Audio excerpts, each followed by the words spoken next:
Welcome to the check state. Every time. Oh my God, it's this late in the month. Jesus, it's the May 25th. Yeah. PFF forecast. Rents too, George. This is I'm George, and I'm as always joined by Eric, and we are going to talk about my favorite topic. Actually, it's not my favorite topic, but it is the Jimmy G trade rumors have arisen again, and we're going to talk a little bit about, do we think he'll get traded, when he could get traded, and does it make sense for anybody to actually trade for him? We have an incredible tweet that we are going to read and discuss and deliberate. I do have the recommendation that I promised that I would potentially have for you. Nice. I have it. Love. And the best part, best for last, we're going to talk player props, season-long player props for some rookies. Let's rock.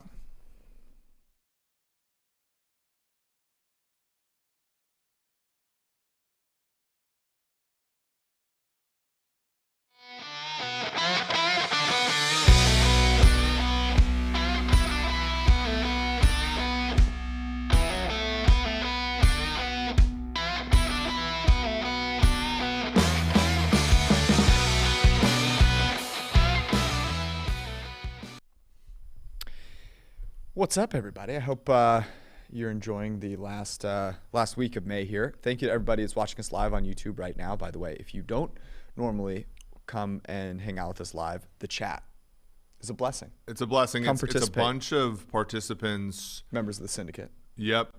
Bufo on the beat saying Jimmy G is making a move full-time to the adult film industry. Oh, I haven't seen that one yet. It's interesting. Source? Yeah. Schefter? Good thought Woj process here. Well, last time we took about 5 minutes to talk about other sports so we could get the group bigger. I think that's maybe something we have to do. Today, were you on the Warriors last night? No, I wasn't on the Warriors last night. In fact, shout out to the guy that actually is no one knows his name. They will soon enough. He runs our main social accounts, Zach Tantillo. I was talking to him last night, and he had Warriors in 5. And instead of betting the Warriors last night, he bet the Mavs last night because he was that confident. And I rode with him on it. The Warriors backups almost came back and won the game. I know. Again. I was trying. So my thing is I've been prioritizing sleep like a fucking loser, and so for that reason I've just turned off the TV at 10 o'clock, and unless it's a really compelling game.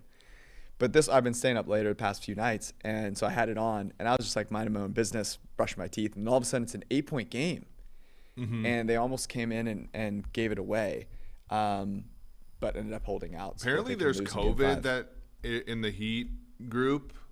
Really? So I am going to take Boston tonight. Okay. What's the spread on that? 2.5. I do think it's moved towards Boston because of this news, but I feel like COVID is maybe more than the sum of its parts. Plus, there's a lot of injuries, and there's a lot of just Who has it? Do we know?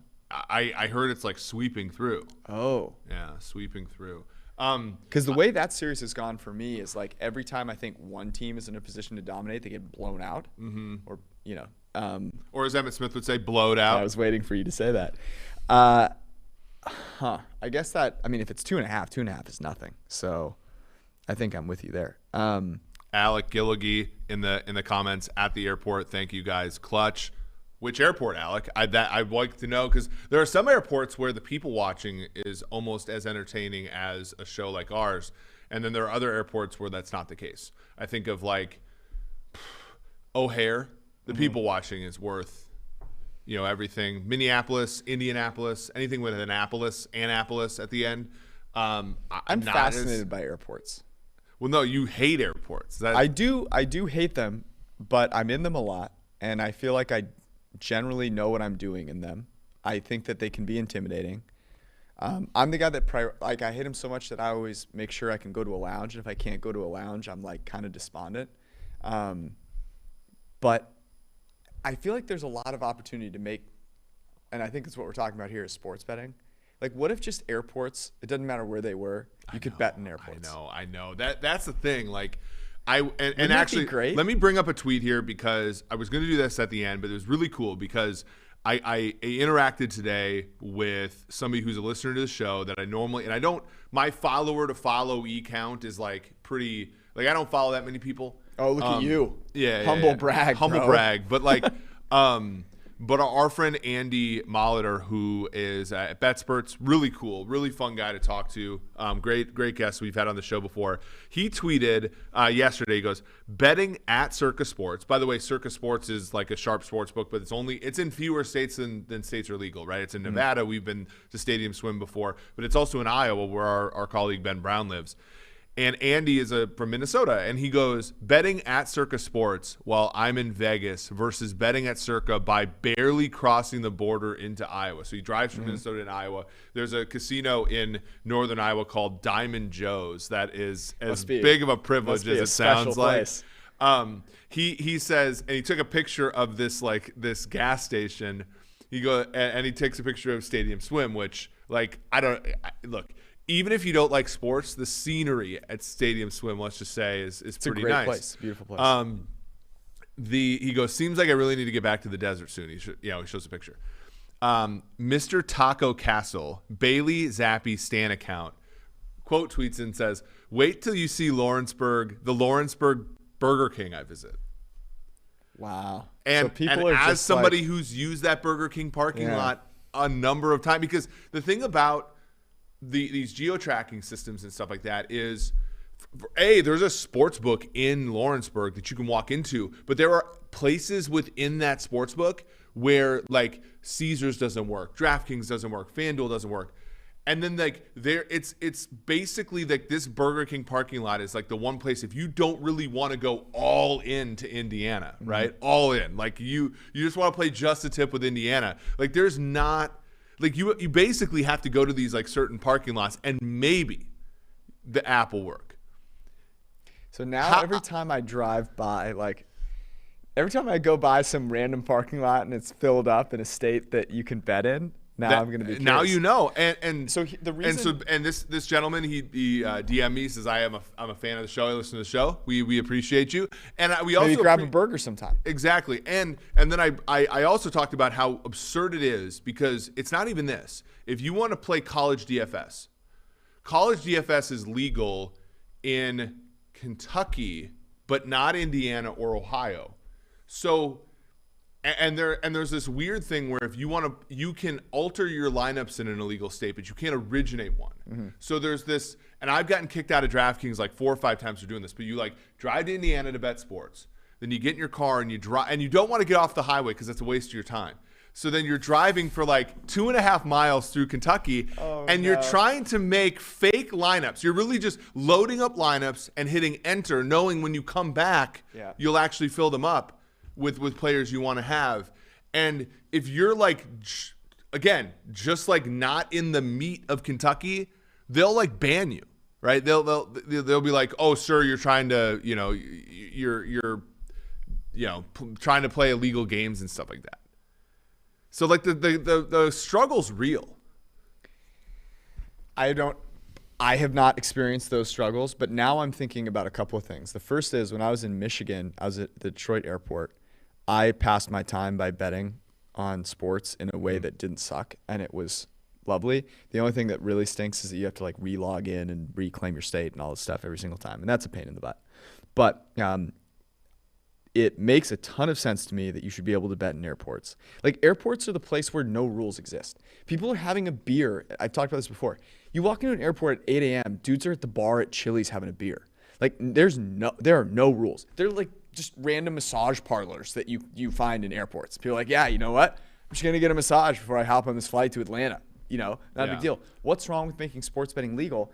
That would incentivize people to get there early, be a lot of fun, make them more money. I feel like we can make that happen. That's also why there's also these intricacies, right? The Omaha airport is actually in Iowa. When you look at all the casinos, the Cincinnati airport's in Kentucky, right? You also there's opportunity here. There's also that some of the casinos, I think the Council Bluffs casinos, the Omaha casinos are on water. I think that there's laws that require them to be on water because there are Native American lands that are all this kind of stuff, and you should just make above certain however many feet in the air, sports betting's legal. Like, that's how you should make it. Like, on airplanes, you should be able to bet it. Like, what if you opened a bar like right across the borders of some of these states? So like I'm thinking about California is the one I keep thinking about. So California is putting the proposition, I guess you'd call it, on the ballot this year, and they've already started the Indian casinos are already funding a ton of these, ads to try and block it, because it's interesting. They must be worried about the iCasino betting, because I don't think that they're getting a ton of handle from sports betting at Indian casinos. But maybe I'm wrong. Maybe they really do care about it. I think the iCasino thing would be the thing they might be more worried about. I think you have to be worried about iCasino stuff. Well, you have to be worried about problem gaming no matter what. But I think with iCasino games, you have to be especially cautious, because the house edge actually decreases in those, but like obviously you can play it more and more, so your chances of losing are a lot higher. But I'm talking about like the Indian casinos, right? They're lobbying against it because they don't want to lose the revenue and stuff. And I can't imagine they're making that much from sports betting. But my point is, what if you just set up bars where you have great Wi-Fi and you're like catering to, like, maybe you put up like a board with like FanDuel's odds or something like that. I'm sure you could figure that out. Instead of like whatever the hell bars have above the bar. Yeah. And then you just it's not actually a sports book. You just encourage people to come in and bet on the games. I think that is the sticky wicket, right? Wouldn't that be sweet? You'd go to that? Yeah. If instead of the Burger King parking lot, you could go to Diamond Jane's bar, and it was but that's how it is. And so for example, in Indianapolis, like the FanDuel Sportsbook, at least the last time I checked, was in a restaurant. The the Barstool Sportsbook in Lawrenceburg is like in a restaurant. Now they've gussied it up to make it look like they first gussied it up to make it look like a sportsbook, and then they've made it look more like a bar of late. I don't think that they're hitting the right tones there necessarily. But yeah, that's a good one.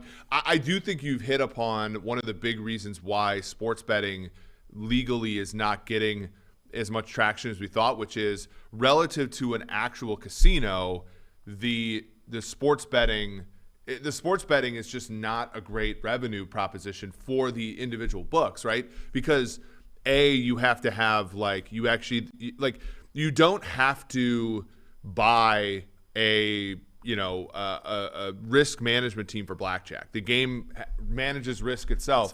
You have to manage risk for a sports book and the handle. Like if you read Chris Andrews' book, he runs, I believe, the South Point. Like there aren't that many like really big volume days for them.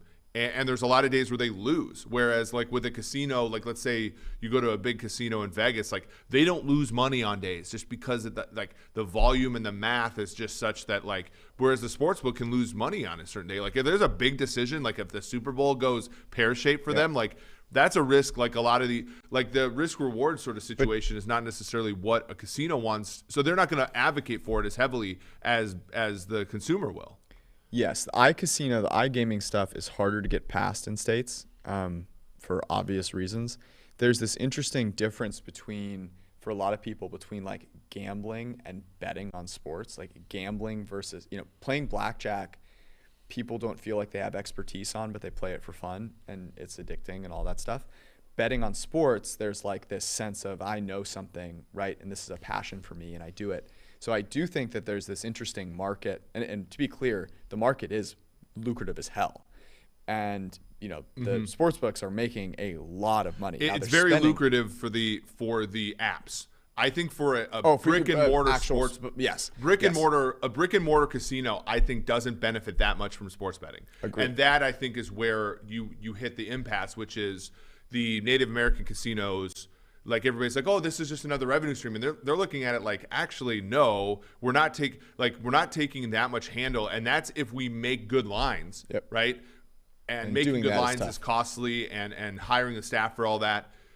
And then, like, you've even looked, like, I've looked at the casino in Lawrenceburg, and it's like they have actually, like, reduced like the sports betting thing has ebbed and flowed, but I think they're actually on a downward trajectory. You go into that and it's not necessarily as popular as it used to be, and it's again because of the apps. Like I can download the Barstool Sportsbook app on my phone and drive literally into. And then there's the other thing, like where if you sit down at one of those sports books, you have to pay $40 an hour just to sit there and bet. Which you're like, I'm already laying 110 to win 100. Thanks, but no thanks. Yeah, you know what I'm saying? So.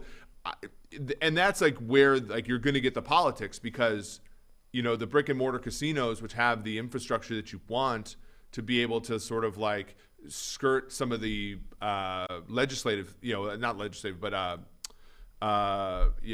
basically like the rules and stuff like that. Like you want them for that grounding. You want places for people to go, and you want that tied to an app. But for the most part, like they're not actually interested in it. No, it's a really good point. We could talk about this for days. We're Regulations not gonna do that though. We're going to move on to Jimmy G. Before we do, a reminder that the best place to play fantasy football this summer is Underdog Fantasy. By the way, I was thinking more about ads within podcasts, and I decided if I were an ad buyer, I wouldn't ask for you to do an ad read. I'd figure out a way for you to talk about it naturally in the podcast. So we'll pretend this is naturally happening in the podcast. You do this all. You play best ball. You draft best balls like it's your day job. Mm-hmm. You're very good at it. Now, you're a great multitasker. I'm not, so I couldn't do this as well as you could. But you can. You can be a part of Best Ball Mania because there's $10 million in total prize money, which, look, I'm not, actually, I am a mathematician. $10 million is a lot of money. You should get involved with it. And the easiest thing about Best Ball is that you draft once, never do anything else with your team, and you still have a chance to win. You don't have to do any of the roster management.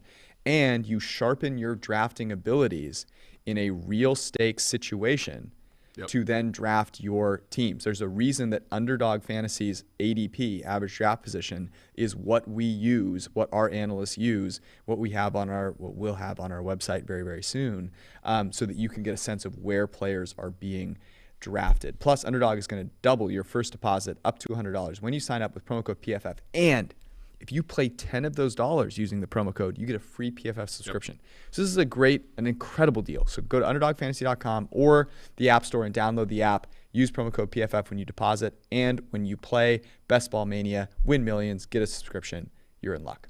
Jimmy G, simple question.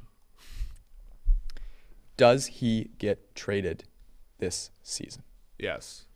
I think it's going to be And what odds would you put that on? The yes is what? Yes is like minus 150, I would say. Okay. There's reasons for this. I think the Niners need his money they need some money to sign their draft class, but they also need that money in case they want to make a move during the middle of the season. Let's say they get into like week 5 or 6 and they want to make an Emmanuel Sanders trade like they did the year they made the Super Bowl. Like they don't have any of that flexibility. When I look at the league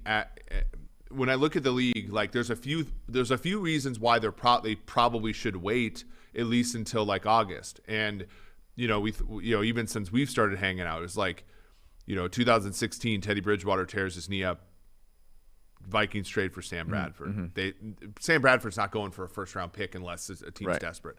Ryan Tannehill tears his ACL again in 2017. They bring remember Jay Cutler was supposed to be a color guy for Fox, and then he goes and he was terrible for the Dolphins. But they go and put him in. That's where Jimmy G has value. Okay. That's where Baker Mayfield has value. But why would a team trade for Jimmy G now when it makes – I mean, the Niners – They shouldn't trade for him now. They should wait till August. Right, or early September. But why wouldn't, if the Niners need the money, then why wouldn't they just wait and see if the Niners cut him? Well, because I honest to God think that the draft capital doesn't even matter at this point. We saw what happened with Baker Mayfield in the draft, where the Panthers wanted him, but they couldn't. And again, this is a really stupid move on the Cleveland Browns' parts, by the way, because again, like after you've done what you've done with Deshaun Watson, Baker Mayfield's salary is a fucking rounding error, right? So like they haggled with Carolina over how much guaranteed money they should have to take on, and ultimately like Carolina bailed and took Matt Corral, right? To me, it's not even about draft pick compensation. Like the Niners are not holding out over the difference between like a third and a fourth round pick. It's the team taking him on wants to take on that money. Right. I think like a team like Seattle, a team like Carolina, a team like Pittsburgh. But if you cut him, you only have 1.4 in dead cap or in dead money. Right, that's true. So for him specifically, for Mayfield, it's worse, right? But for him specifically, let me look. That's why. I mean, this is on Over the Cap, right? So if they cut him, right, they get $25 million in savings. In savings. I mean, that's a lot of money. Yeah, but that 20. So are you finding a team? I guess my question is, are you finding a team? And by the way, his cap number this year is 26.95. Yeah, he has twice the cap hit of any other player on the team. I guess the problem is right now that cap space doesn't benefit you either. Other than to sign like that level of, you need like $5 million in cap space. Right. You don't need $25 million in cap space. You also need like the I guess the pressure on Trey Lance, if that matters to you. Where you could use that cap space is like, let's say you get to the middle of August and you realize that you're a solid team and you get like one big thing for the Niners is they're almost never healthy, right? You get to August and you're healthy, right? No one's messed around, no one's gotten injured or anything, and you need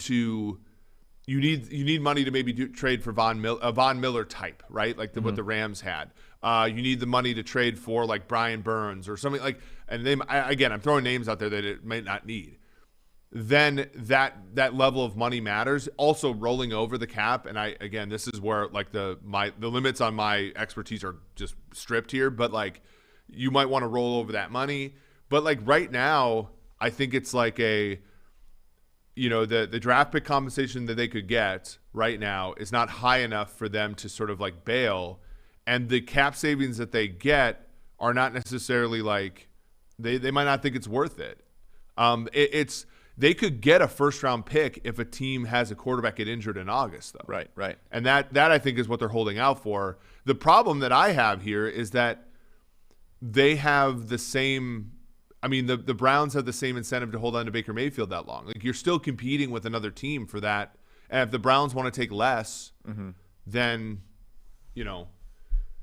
both guys are in a situation where you almost have to, like Jimmy G, they should never have to give up draft capital to let him go because they could just cut him. But for like Mayfield, they probably should have to attach a draft pick to him at this point because it's his fifth-year option. It's guaranteed. Right, it's guaranteed. I mean, that's the thing. And if you look at, the Niners right now do not have enough cap space to actually sign their draft picks. Yep. As cheap as their draft picks are. So yeah, which is crazy because as you said, they don't have a first-round pick, and their second-round pick was late in the draft, in the second round. So like Drake Jackson, his deal is going to be, it's going to be probably around $7 million. 2022 cap figure is going to be, just looking at comps, probably like 1.1. So it's not big. Yeah. But they don't have any cap space right now. If you go to overthecap.com, the 49ers have they're the only team in the NFL with less than $1 million in cap space. They have $673,000 in cap space. So that's a challenge. And if you're a team that's looking to trade for him, right, you can hold them to that. They can't not sign Drake Jackson. They have to. So yeah, and they're almost out of options here, right? So if you look at like the base, so one tool a team can use is to convert base salary into like a signing bonus and spread out the cap hit, right? But when you look at where they are, Trent Williams has a 7.25 base salary. So like in theory, like that's not a ton of room. Like you don't create a ton of room there. Jimmy Ward is 8.9. Again, like I don't even know how long these deals are. Jimmy Ward's is long enough to, I think, to prorate that. And they might have already, but like they don't. One of the key thing that they could do is take somebody who, like for example, Nick Bosa's base salary right now is $895,000. So they've clearly like, pushed money into the future and reduced his cap hit today. Like, but they don't have that out with a lot of players, and that out is like, Fred Warner's base salary this year is $2.5 million, even though his contract, right, is really big. They were able to sort of like push money into the future. They just don't have that out with anybody. So I don't know. I guess that's a really, in theory, it's strange. I think there's really no team with the incentive to take on Jimmy G right now. And if they cut him, and I think that the ultimate thing is like if they cut Jimmy G, like who's going to pick him up right away? Like he's basically a backup quarterback if he's on the open market right now, right? Whereas if let's say the worst happens and like a guy like Aaron Rodgers gets hurt, like Jimmy G's probably a better alternative than Jordan Love. You know what I mean? I mean, look, I don't know if Nagler's on here right now, but you didn't want to get that. You didn't want to get started there. Although they don't have the cap space to take him on. Like, that's the thing. Like, and not a lot of teams even have the cap space to take him on either. Like, it would have to be some sort of like arrangement. Yeah. Okay. This is not me. This is kind of me emotionally hedging. I'm going to answer the question I asked at the beginning of this. Will Jimmy G get traded? I can't imagine that he doesn't. But the fact that I can't imagine that he doesn't makes me a little nervous. And the fact that he's also injured. That's a big part of this whole thing. That's what I was about to get to, is the fact that he's injured right now, but that when healthy, Shanahan has to believe that they can go to the Super Bowl, because they almost went to the Super Bowl when he didn't have his right arm. Yeah. And the simple fact that Trey Lance coming out and looking bad. So here's how I'm thinking about it in my mind. If they get rid of Jimmy G, Trey Lance has to go out there. Okay? If he looks really bad, it's going to be even worse than if they have Jimmy G and they go, yeah, we got to play Jimmy because, it makes us competitive. At least you get a little more time to get like seasoning, I guess, on Trey Lance. I'm just trying to think about it in a way that like doesn't make a ton of sense, but is why I think it could happen. So I'm going to say I don't think he gets traded. And weirdly, I think he plays for the Niners this year in some capacity. Okay. It's a weird situation, but you're right. I mean, like the hard part. So let's bring up one more Shanahan question, because I've had a very like, as far as like my worldview is concerned, like I think Shanahan's a great play caller. I don't necessarily know if he's a great head coach, that kind of thing. But like when you run such a unique scheme, do you run into a problem where guys like Debo and guys like Jimmy G are not are their value is almost they're not valuable enough to other teams. Like Jimmy G is interesting. Jimmy G, if he went to a team that was less nurturing to the quarterback, would probably suck. Okay, like let me he's correct, a great asset to the Niners. Let me correct your statement for a second. Kyle Shanahan is a great head coach. He's by all accounts, a fantastic leader of men. He has an incredible scheme. He practically plays quarterback for his quarterback. Okay. He's an amazing head coach. Where I think you said great play caller, I agree. I do think the one place where he is not elite is in some of the play calling stuff, some of the run heavy stuff. However, he's got Jimmy G. It's not like he's got Tom Brady or Aaron Rodgers out there. So I don't want to pretend that he would be that way with one of those guys and the fourth down stuff. But by and large, everyone I think knows that I'm a huge Kyle Shanahan fan, father of Sean McVay. Proud father of Sean McVay. I think it's a really good point, but I will say this. It's not as if Jimmy G was going to look like Joe Montana with a normal head coach. Mm-hmm. So the only reason we're talking about Jimmy G being traded is because he's got Kyle Shanahan to begin with. Right. And the only reason that he was traded for a second round pick to the 49ers in the first place was that he was drafted in the second round by the best coach to ever live, and he played okay in the stead of Tom Brady for 2 games, 1.5 games. He got injured in the second game, and that it's kind of funny considering like Belichick also drafted in the 3rd round Kevin O'Connell. He also drafted in the 3rd round Brian Mallett. Like, it's not exact. Like, Garoppolo somehow slipped through the cracks, interestingly, here.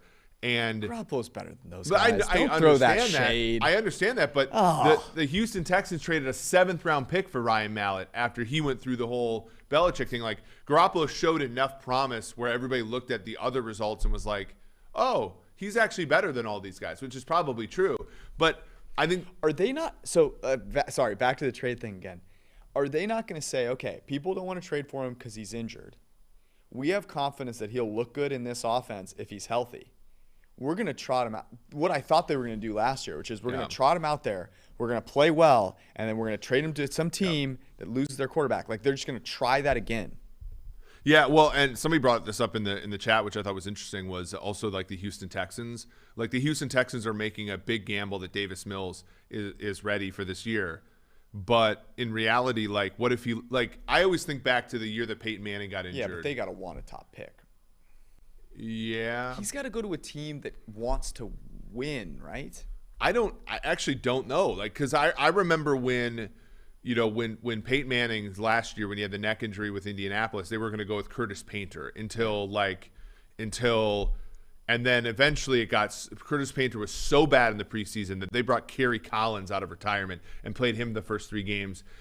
Like, there is an aspect of a coach like Lovie Smith that just wants a quarterback to get the thing on the green, right? Mm-hmm. Especially with Houston being terrible for the second straight year, you might just want a guy who can run an offense. And if Davis Mills showed some promise last year, but there's nothing to say that he can't just completely shit himself in the preseason this year.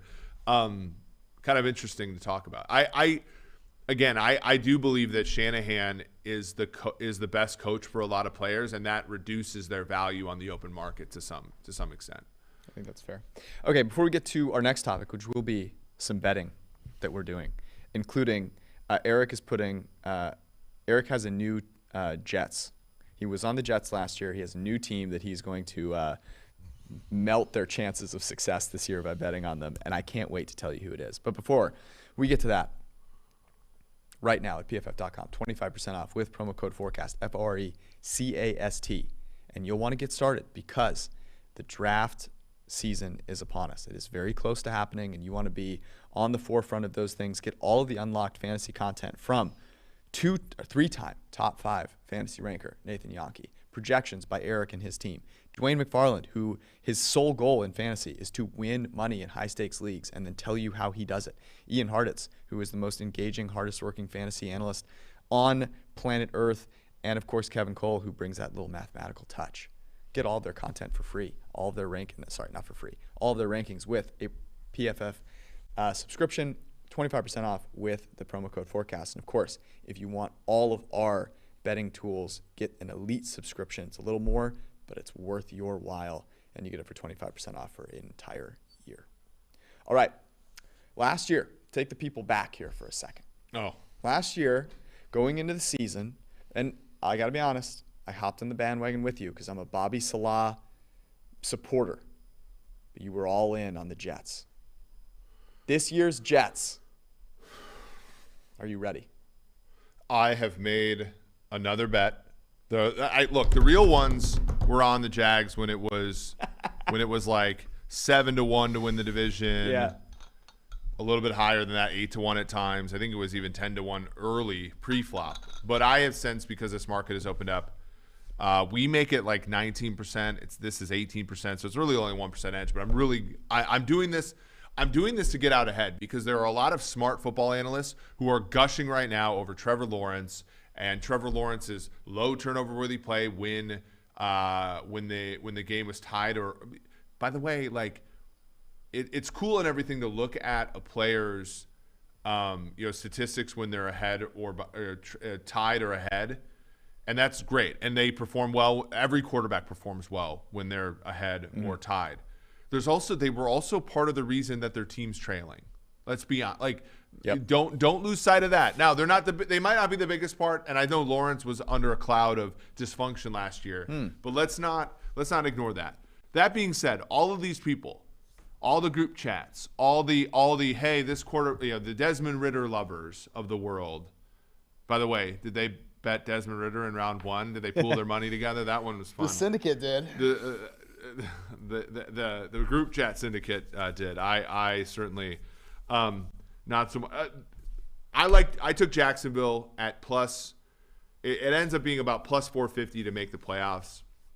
That's an 18%. An 18% proposition. We make it more like 19, 20%. I know the AFC's hard, but there's paths here, right? We have everybody talking about who's the next Bengals. Bengals 150-1 to win the Super Bowl last year. Win total 6.5. I don't like betting minus 110 with quarterbacks who I don't think will be average in any way. I think Lawrence is either going to be a complete disaster or amazing. And if he's amazing, then I want the payoff. I want the 4-1. I want the 5-1. They're 6-1 to win the division. I actually think the closeness of the 4.5 to 1 and the 6 to 1 is all based upon the division they think being trash. Why would you not bet that then? Because I agree with you. Actually, not actually. That makes perfect sense. The way I think about it is that the AFC is tough, right? But guess what? Where did they finish in that division? Right? They're not playing a first or second seed schedule. So they have a little bit of an advantage on two teams in the Titans and the Colts who have real question marks, right? Real question marks. I mean, to say that Trevor Lawrence being the best quarterback in this division this year by like a mile is what? Like, what are you laying? What's that price? I don't know, man. Like, I think it's like 50-50. I think it's like a 50% chance that at the end of the season, we're like, yeah, Trevor Lawrence was like a standard deviation better than any other quarterback in this division. And if that's the case, they're winning this division because this division stinks, and those other teams have to go play better AFC teams than the Jaguars have to.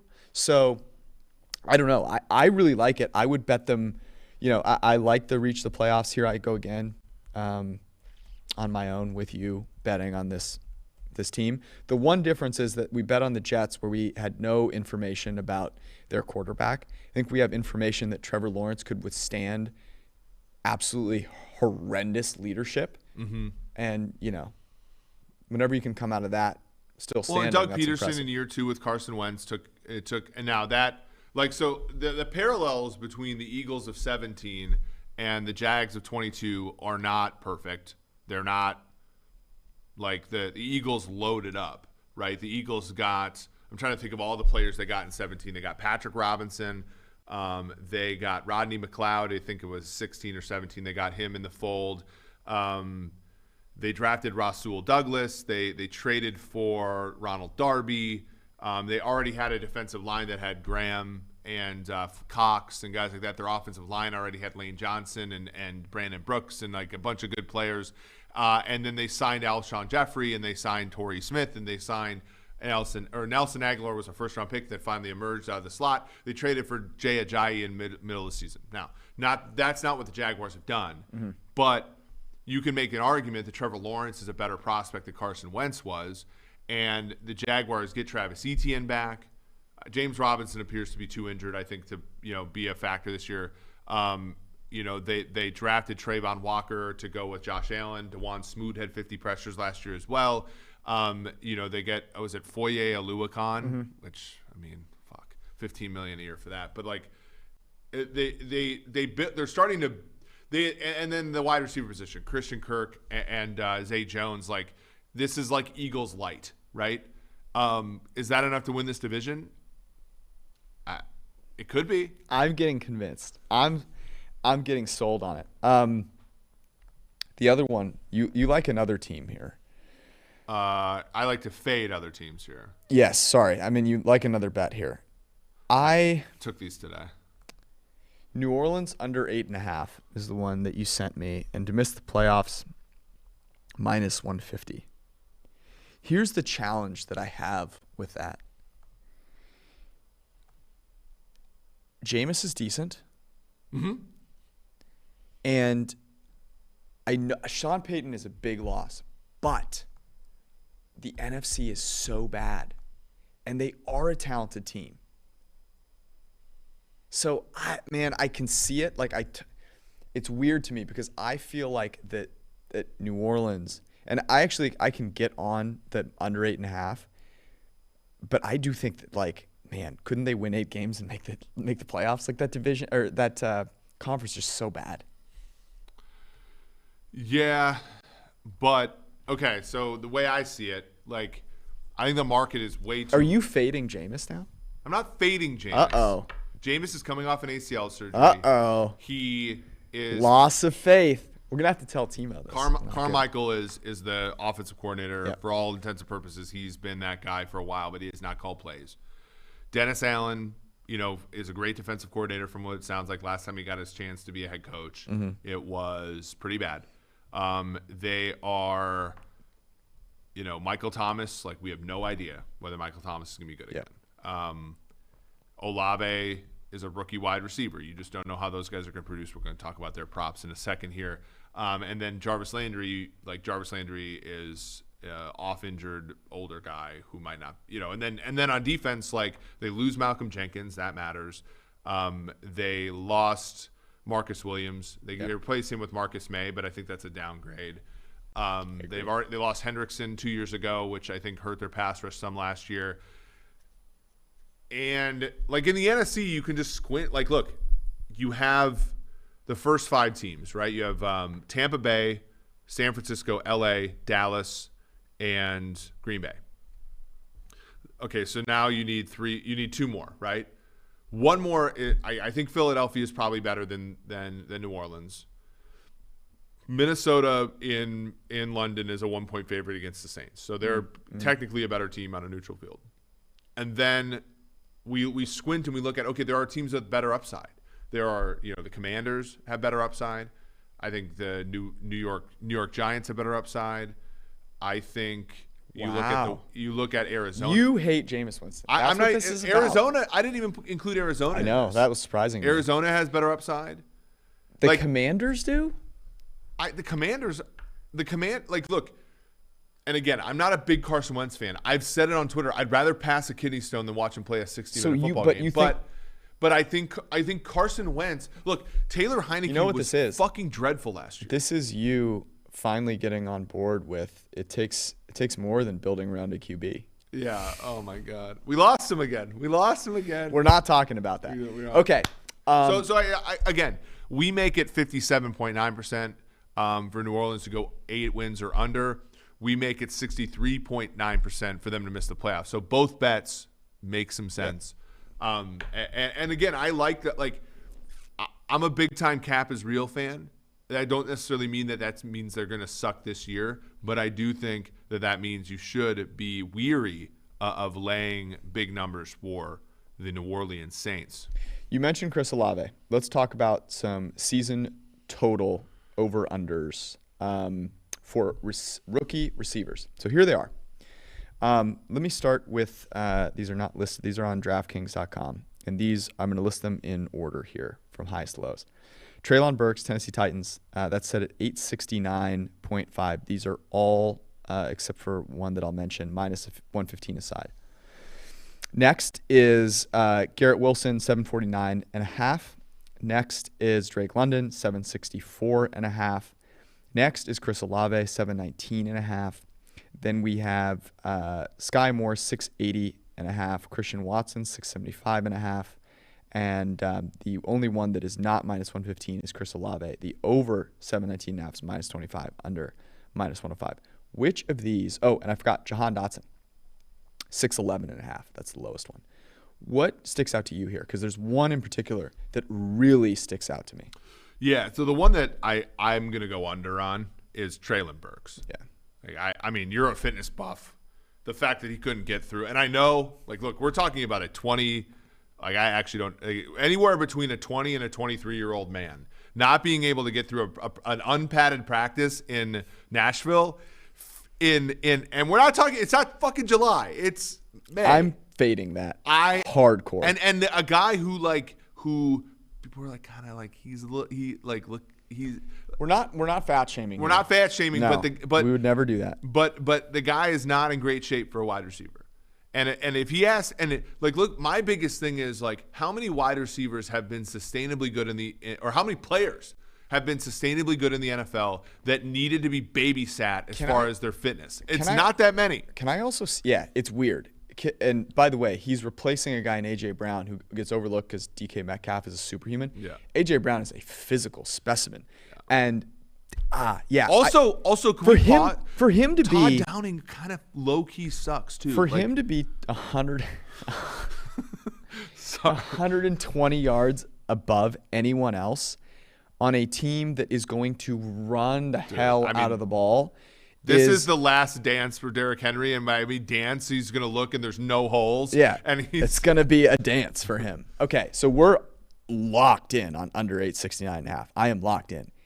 The second one that caught my eye, and I promise I am not doing this just to make you happy. Just to gas me up? But do we really think that Sky Moore can't get 700 yards? Well, I actually... What? One of my friends. Who is he throwing the ball to? Well, one of my friends, Sam McDowell, who is the Kansas City Star columnist, he blew me away with this statistic because I thought that this person straight up hat. McCole Hardman last year. Now you count playoffs, but McCole Hardman last year had 814 receiving yards. Now McCole Hardman's a bust if you ask anybody in Kansas City. Yep. And in the regular season now, he had 103 yards in Week 18 against Denver when they had to rest Tyreek Hill. Blah blah blah. Well, guess who's not playing on the Chiefs this year? Yeah, McCole Hardman in the regular season would have basically gone over this number or around this number. And McCole Hardman had weeks where he played 15 snaps. I think Sky Moore, and I'm a big time MVS guy. I think Juju's kind of fun. I mean, he ingratiated himself to us when we had the lock of the week. Yes. Pittsburgh versus Lions. He caught a 97-yard touchdown, helped us cover that number. But let's be clear. But Sky Moore's the number one wide receiver of this team in a perfect world. They invested. I mean, you think about it. Where did they invest the most capital in the receiving core? It was with Sky Moore. Round 2, yeah. Trade back. MVS is a 2-year, $20 million deal, so a little bit more there. But yeah, Juju is not the guy the Chiefs invested money in. It was a 1-year, $3 million deal. It can be up to 10. Juju, we don't have evidence that he's a great all-around wide receiver. We have evidence that he's a fantastic slot receiver when healthy. So, he's playing that role. Travis Kelce's playing tight end, which is a Y role. He actually plays the X for them. And then MVS is going to be a deep threat guy. And I think MVS is going to be great. But Sky Moore is the guy who's going to be getting them the first downs when they need them. I agree. Not a lot of drops last year for in the MAC, and Patrick Mahomes. One of the reasons Patrick Mahomes is reportedly happy that this change has occurred. Why? Well, hey, Tyreek Hill had 23 drops last year, including an interception that was returned for a touchdown by Micah Hyde on that, and guess the one that Von Bell took away. Guess what Sky Moore does? He breaks tackles, gets yards after he gets open. He doesn't drop the ball. And you know who's going to get him open is Andy Reid. Andy Reid's going to get him open. Patrick Mahomes is going to hit him. I love the over there. Here's the one I like, by the way. I'm going to go with one more. And I think that this is going to be because of unhappiness, but I also think this is me buying into Carson Wentz a little bit more than other people are. I like Jahan Dotson over 611 yards. My guy, Scott Turner, get him the ball. I like it, and I like it because of how I think Terry McLaurin is amazing. Everyone should. But they don't have it. I mean, after him, and they're going to be down in games. I don't think that they're going to be, I don't think the upside is coming there. So, yeah, I don't know if he'll get all 612 of those from Carson Wentz, but I'm with you. What about my guy, Breece Hall? Season rushing prop at 830.5. Yeah, so if you look at PFF.com, we did a cool college to pro projection for the top 3 running backs. James Cook. Get it for 25% off, by the way. Yeah, James Cook, Breece Hall, and Kenneth Walker. We have Breece Hall with about a 4.2 yards per carry per attempt. So if you do a little bit of math, that means that Breece Hall has to get 198 carries for this to make sense. Okay. Let's look at the 2021 Jets and see how many carries they were able to give to running backs last year, because they won 4 games. I think it'll be a little bit better for them. Michael Carter got 147 carries. Tevin Coleman got 84 carries. Ty Johnson got 61 carries. So among those running backs, Austin Waller got 25 as well. So you're probably looking at carry the 2, about 300 possible carries. Do we think that Breece Hall is going to get 2/3 of those carries? I think if healthy, he's going to get 2/3 of those carries. So basically, this is a bet on whether Breece Hall is going to stay healthy the whole year. I don't think I can take under. I'll say that. I do agree. I mean, look, they're incentivized also to get him over. Incentivized to get him. I think it's also, do you think that they're a good team? Because if they're a bad team, they're going to be throwing the whole time. Yeah, right? yeah. I also think that if they are a bad team, they're gonna try to erect some fake trophies. Like, look, the 2018 Giants were dog shit, but Saquon Barkley won Rookie of the Year, and it's like got him the ball. I'm legally obligated to bet over this, by the way. Okay. Because I've already bet the Jets over. Let's go to the tweet that you have lined up here, because we need to get to it. We have 9 minutes left here in the podcast. This tweet is absolutely amazing. Go ahead and deliver it to us. Okay, so I gotta get back into this. Do you want me to read it? So More Butter TV tweeted Seth Green, Bored Ape NFT, which was set to star in its own animated show, was stolen through a phishing scam. Green no longer owns commercial rights to the NFT, and thus the show cannot move forward. There is a picture here which is absolutely obnoxious of Seth Green, who looks like he has not cut his hair since COVID started. Same. With a T-shirt underneath a excrement brown blazer. So do you not like Seth Green? I don't mind Seth Green. I think that this is the most obnoxious fucking story that we've had. This is the most obnoxious thing since Quibi. Damn it, you stole my line. I was about to say, I wish I had thought of this show with the I mean, think about this. Like where they have it in here somewhere. Here, I'll read this. It's from the article. Actor and producer Seth Green was robbed of several NFTs this month after succumbing to a phishing scam that inadvertently threw a monkey wrench into the plan for his new animated series. The forthcoming show was developed from characters in Green's expansive NFT collection, but in light of the recent hack, the project's blatant crypto optimism has become a tragically ironic reminder of the industry's shadier side. They could do an episode, a Quibi show on this happening. The trailer, by the way, so this is the show. White Horse Tavern was teased at Gary Vaynerchuk's conference called VCon, a twee comedy. The show, what is a twee comedy? I don't know what that means. The show seems to be based on the question, what if your friendly neighborhood bartender was Bored 8 Yacht Club number 8398? In an interview with entrepreneur and crypto hype man Gary Vaynerchuk, Green said he wanted to imagine a universe where it doesn't matter what you look like, what only matters is your attitude. And that makes sense given what Seth Green looks like. That was the meanest thing I've said in a while. I apologize. It was a mean thing to say. Yeah, I apologize. I couldn't resist. It was right there for me. That was our Quibi show of the week, bringing it back. I actually have no problems with Seth Green. And no, I feel like this is. And I'm all for trying innovative things. Like, I was for Quibi trying those things. The funny thing was that they like literally poured every dollar into it to like make it happen. It's like sometimes you want to get a little data and information about whether something's working. There were people like we will never say this on this show. This is the point. Like there were people who are respected in our industry. Is like, if you don't have half your net worth in crypto, what are you doing? And it's like, you bet you're not have half your net worth in anything unless you're like starting out and it's a house or something, right? Like, just we're never going to tell you, hey, have your whole bankroll on the Jaguars to win the South. Like, right. Be responsible, but also like there are people, and I think this is where we have a responsibility as people who do sports betting content. We people who are thought of as sharp, like they have responsibility. Like people who shill for things like NFT, like they have responsibility. Like people just want to gamble. People just want to invest. And you have a responsibility not to say shit like this. Like be like, oh yeah, I'm a millionaire. I've made tons of money doing one thing, acting and all this kind of shit. And my fans are gonna follow me while I put my whole net worth in NFTs. That seems kind of shady to me. I don't know. I wasn't there.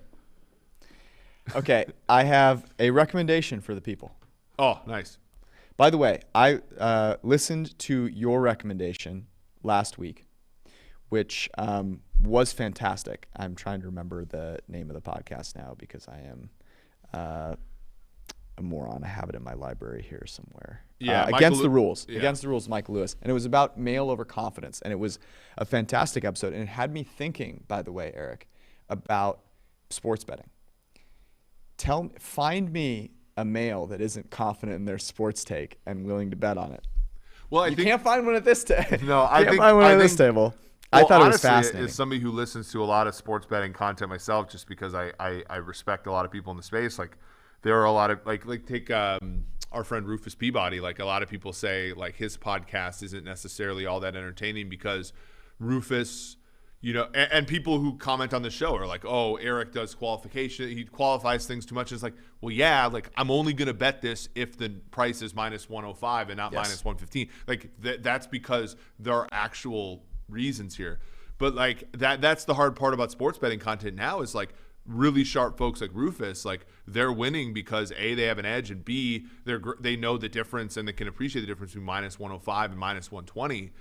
And when they talk about that kind of stuff, it's boring to the average person. Making money in an industry that might appear glamorous from a retail perspective is usually very different when you're making money in it.